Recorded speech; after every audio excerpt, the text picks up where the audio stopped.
The youth have a tendency towards radicalism. People in their middle age sort of become more moderate, and then as you get older, you become conservative. We were not looking out for tenders. So we were very, very radical. And our job was to do what had to be done, to cause violence.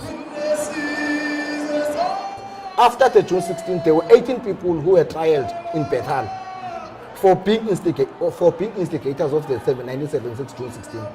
All what you will hear about is Hector Peterson and Mbuyis. And if you go and do a proper research about Mbuyis, Mbuyis was not even a student.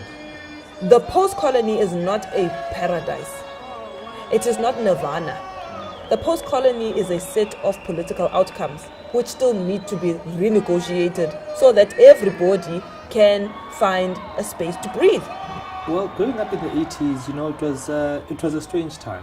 During the states of emergency, intense repression, a period which had started in 1960 and it ended in 1990. At that time, our families always talked about the politics of the day because for me as a young child, that kind of gave me a sense of what was wrong. When you got your degree, it did not mean that that was what you will become for the rest of your life.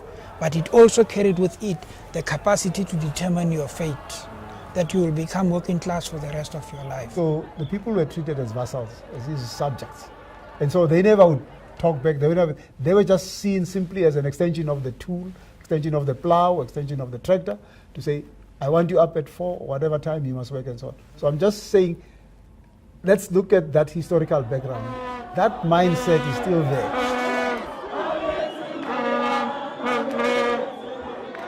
I'm elated, that in my lifetime I'm seeing this. It's an African renaissance. We are wanting to decolonize Africa. We're wanting to decolonize South Africa. Obviously, the first one that has been mentioned all over the country is free education.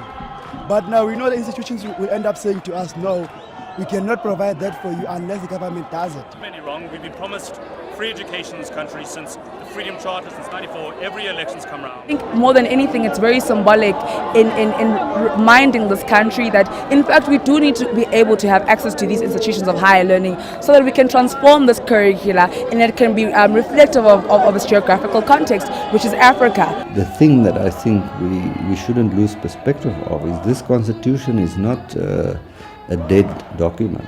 It is a document that compels all of us to transform the society and the world, the real world, not only the world in our heads, but the world out there.